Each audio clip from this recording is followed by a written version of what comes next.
Good morning everybody. Welcome to my channel Vijay Lakshmi. Today's topic is సహజ సామర్థ్యం. వ్యక్తిలో వైయక్తిక భేదాలకు కారణమైనటువంటి అంశాలలో సహజ సామర్థ్యం అనేటువంటిది కూడా ఒకటి.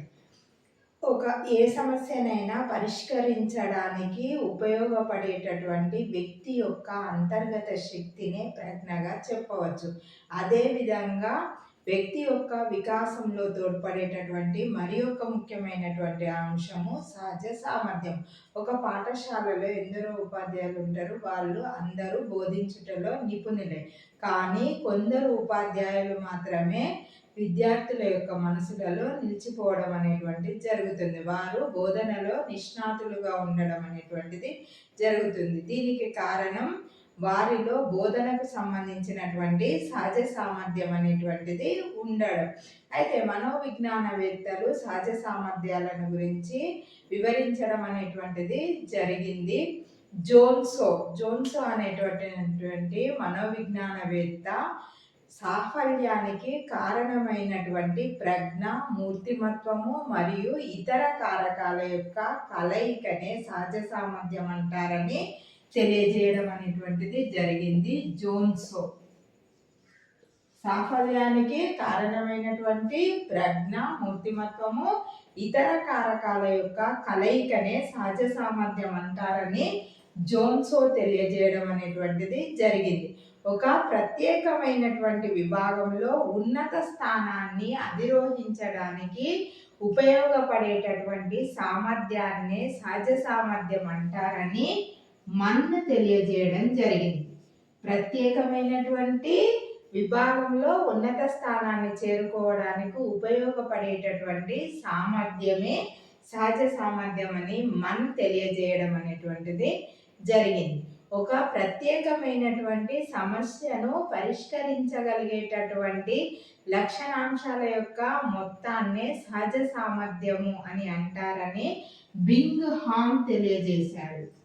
బింగ్హామ్ ప్రత్యేకమైనటువంటి సమస్యను పరిష్కరించేటటువంటి నైపుణ్యము, సామర్థ్యాన్నే సహజ సామర్థ్యం అంటారని బింగ్హామ్ తెలియజేయడం అనేటువంటిది జరిగింది. అయితే ఈ సహజ సామర్థ్యాలు అనేటువంటివి 3 రకాలుగా ఉంటాయి.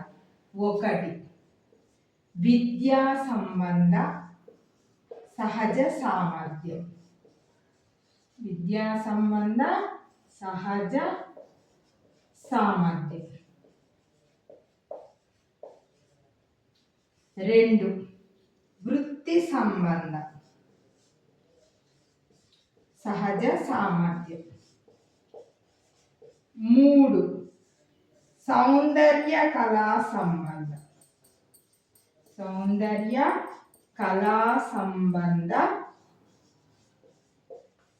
సహజ సామర్థ్యం అనేటువంటిది ఉంటుంది. విద్యా సంబంధ సహజ సామర్థ్యం విద్యార్థి యొక్క ప్రస్తుతమైనటువంటి విద్యాస్థాయిని గమనించి వారు భవిష్యత్తులో ఎలాంటి విద్యను అభ్యసించినట్లయితే రాణించగలరో తెలియజేయడానికి ఉపయోగపడేటటువంటి సామర్థ్యాన్ని సహజ సామర్థ్యం అని అంటారు. ఈ సహజ సామర్థ్యంలో ఎక్కువగా ఉపయోగించేటటువంటిది మెట్రోపాలిటన్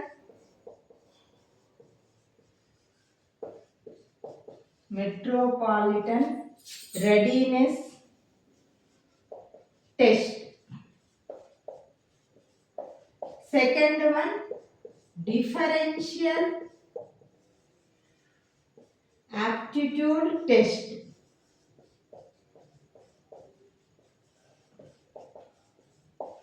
అయితే ఈ పరీక్షల్లో ఎలాంటి ప్రశ్నలు వస్తాయంటే పదాల యొక్క పూరణం, అక్షరాలతో పదాలను తయారు చేయడం, పదాలతో వాక్య నిర్మాణం అనేటువంటిది చేయడం, పటాలలోని అంశాలను వ్యాఖ్యానించడం, గణిత సమస్యలను పరిష్కరించడం, అమూర్త వివేచన అనేటువంటిది చేయడం మొదలైనటువంటి అంశాలను ఈ టెస్టులలో పరీక్షించడం అనేటువంటిది జరుగుతుంది.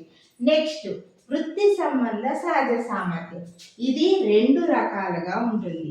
ఒకటి యాంత్రిక సంబంధమైన సహజ సామర్థ్యం, గుమస్తా పనికి సంబంధించినటువంటి సహజ సామర్థ్యం అనేటువంటిది ఉంటుంది. ఈ రెండు రకాలుగా ఉండడం అనేటువంటిది జరుగుతుంది. వృత్తి సంబంధ సహజ సామర్థ్యం అని. యాంత్రిక సంబంధమైనటువంటి సహజ సామర్థ్యంలో యంత్రాలను ఉపయోగించేటటువంటి పద్ధతి, యంత్రాల యొక్క పనితీరును వరుస క్రమంలో అమర్చేటటువంటి పద్ధతి మొదలైనటువంటి వాటిని పరీక్షించడం అనేటువంటి జరుగుతుంది. ఇందులో అంగుళి నైపుణ్యము, ప్రాదేశిక సామర్థ్యము, చలన సామర్థ్యం అనేటువంటిది, శ్రావణ నైపుణ్యం అనేటువంటిది పరీక్షించడం అనేటువంటిది జరుగుతుంది. అయితే దీనిలో 4 రకాలైనటువంటి మాపనులు అనేటువంటి ఉన్నాయి. ఒకటి అంగుళి నైపుణ్య పరీక్ష, నైపుణ్య పరీక్ష. 2 శ్రావణ నైపుణ్య పరీక్ష, శ్రావణ నైపుణ్య పరీక్ష. Minnesota manipulation test, Minnesota manipulation test.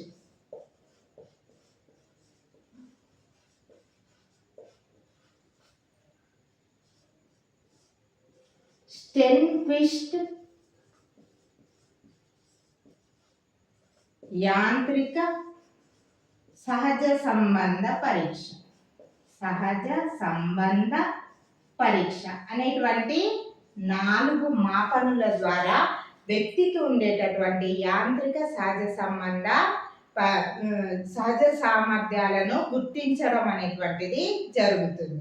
Next గుమస్తా సంబంధ సహజ సామర్థ్యం. ఈ గుమస్తా సంబంధ సహజ సామర్థ్యంలో వ్యక్తికి ఉండేటటువంటి భాషా జ్ఞానాన్ని, వ్యాకరణాంశాల్లో దోషాలను గుర్తించేటటువంటి సామర్థ్యాన్ని, చిన్న చిన్న గణిత సమస్యలను పరిష్కరించేటటువంటి సామర్థ్యాన్ని ఇందులో పరీక్షించడం అనేటువంటిది జరుగుతుంది. దీనిలో ముఖ్యంగా ఉపయోగించేటటువంటి పరీక్షలు ఏంటి, మాపనులు అంటే general clerical test, general clerical test, Minnesota clerical test. ఈ 2 రకాలైనటువంటి టెస్టులను ఉపయోగించడం అనేటువంటిది జరుగుతుంది. ఈ గుమస్తా పనిలో ఉన్నటువంటి సహజ సామర్థ్యాన్ని పరీక్షించడానికి ఈ 2 రకాల టెస్టులను ఉపయోగించడం జరుగుతుంది. నెక్స్ట్ 3rd వన్ సౌందర్య కళా సంబంధమైనటువంటి కళలైనటువంటి సంగీతము, సాహిత్యము, చిత్రలేఖనం, శిల్పము మొదలైనటువంటి వాటిని గుర్తించడానికి, వాళ్ళలో వ్యక్తిలో ఉన్నటువంటి సహజ సామర్థ్యాన్ని పరీక్షించడానికి ఉపయోగపడేటటువంటిది సౌందర్య కళా సంబంధ సహజ సామర్థ్యం అనేటువంటి. అయితే దీనిలో 2 ముఖ్యమైనటువంటి మాపనులను ఉపయోగిస్తారు. ఒకటి సీషోర్ మెజర్స్ ఆఫ్ మ్యూజికల్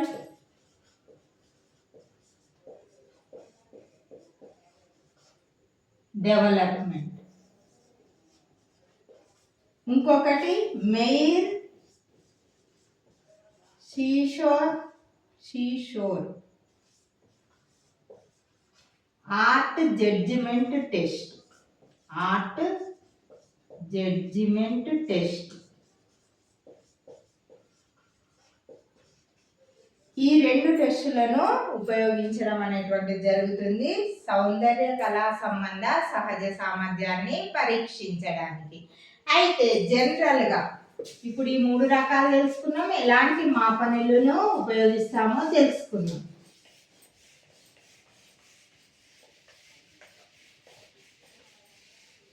ఎక్కువగా వాడేటటువంటి సహజ సామర్థ్యం యొక్క మాపని అనేటువంటిది, ముఖ్యమైనటువంటి మాపని అనేటువంటిది ఒకటి డిఫరెన్షియల్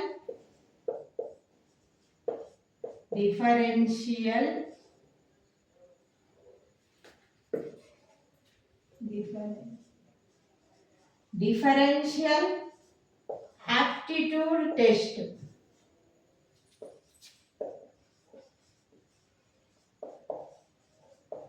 ఇది ఎక్కువగా సహజ సామర్థ్యాన్ని పరీక్షించడానికి ఉపయోగిస్తారు. ఇందులో 8 అంశాలు అనేటువంటివి ఉంటాయి.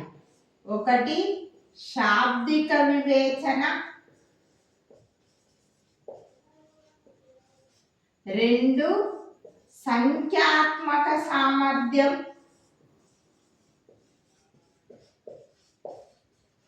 3 అమూర్త వివేచన, 3 అమూర్త వివేచన,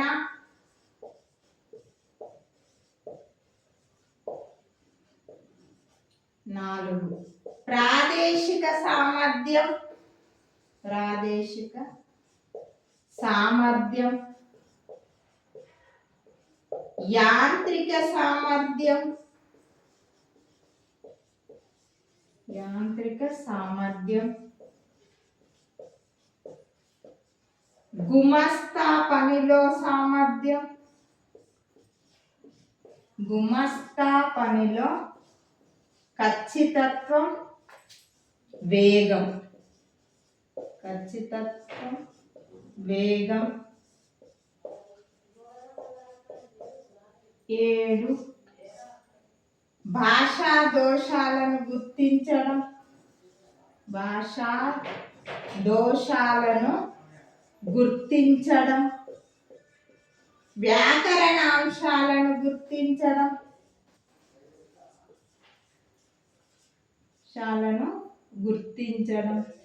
మొదలైనటువంటి వాటికి సంబంధించినటువంటి పరీక్ష అనేటువంటిది ఇందులో ఉంటుంది. శాబ్దిక వివేచన అంటే అక్షరాలతోని పదాలను తయారు చేయడం, పదాలతోని వాక్యాలను తయారు చేయడం, పదాలను పూరించడం మొదలైనటువంటి వాటిని పరీక్షించడం అనేటువంటిది జరుగుతుంది. ఇందులో 50 ప్రశ్నలు అనేటువంటి ఉంటాయి. 30 నిమిషాలలో పూర్తి చేయవలసి ఉంటుంది. సంఖ్యాత్మక సామర్థ్యము అంటేనేమో సంఖ్యలను వరుస క్రమంలో అమర్చడం, సంఖ్యల మధ్య భేదాలను గుర్తించడం అనేటువంటిది ఉంటుంది. ఇందులో 40 ప్రశ్నలు ఉంటే 30 నిమిషాల్లో సాధించాలి. అమూర్త వివేచనం అంటే పటాలను ఇస్తారు, 4 పటాలను ఇస్తారు, నెక్స్ట్ వచ్చే పటం ఏంటిది ఆ విధంగా గుర్తించాలి. మళ్ళీ తప్పు పటం ఏమిటి ఇచ్చిన వాటిలో, అలాంటి వాటిని అమూర్త వివేచనం అనేటువంటిది పరీక్షించడం అనేటువంటిది జరుగుతుంది. దీనిలో 50 ఉంటే 30 నిమిషాల్లో పూర్తి చేయాలి. ప్రాదేశిక సామర్థ్యం అంటే స్థలాంతర మధ్య ఉన్నటువంటి భేదాలను గుర్తించడం, పటాలలో కూడా స్థలాల మధ్య ఉన్నటువంటి నిష్పత్తిని లెక్కించడం మొదలైనటువంటివి. మళ్ళీ ఇంజనీరింగ్ డ్రాయింగ్కి సంబంధించి, టెక్నికల్ డ్రాయింగ్కి సంబంధించినటువంటి ప్రశ్నలు అనేటువంటివి ఉంటాయి. ఇందులో 60 ప్రశ్నలు ఉంటే 30 నిమిషాల్లో పూర్తి చేయాలి. యాంత్రిక సామర్థ్యం అంటే యంత్రాల యొక్క పనితీరు యొక్క సూత్రాన్ని కనిపెట్టడం, మళ్ళీ యంత్రాలను ఒక వరుస క్రమంలో అమర్చడం మొదలైనటువంటివి ఉంటాయి. ఇందులో 68 ప్రశ్నలు ఉంటాయి. 30 నిమిషాల్లో పూర్తి చేయవలసి ఉంటుంది. గుమస్తా పనిలో ఖచ్చితత్వము, వేగము. గుమస్తా పని ఉన్నదనుకోండి, దానిలో పదాలను ఏర్పరచడం, పదాల యొక్క దోషాలను గుర్తించడం, చిన్న చిన్న గణిత సమస్యలను చేయడం. అయితే ఈ పనిలో, ఈ టెస్టులో మాత్రం వేగానికి ప్రాముఖ్యత ఉంటుంది. 100 ప్రశ్నలు ఉంటే 6 నిమిషాల్లో చేయవలసి ఉంటుంది. భాషా దోషాలను గుర్తించడం. ఈ భాషా దోషాలను గుర్తించడంలో భాషలో ఉన్నటువంటి దోషాలు, అక్షర దోషాలు, సరైన పదాలు లేకపోవడం, అలాంటి వాటిని గుర్తించడం అనేటువంటిది ఉంటుంది. ఇందులో కూడా 100 ప్రశ్నలు ఉంటాయి. 35 నిమిషాల్లో చేయవలసి ఉంటుంది.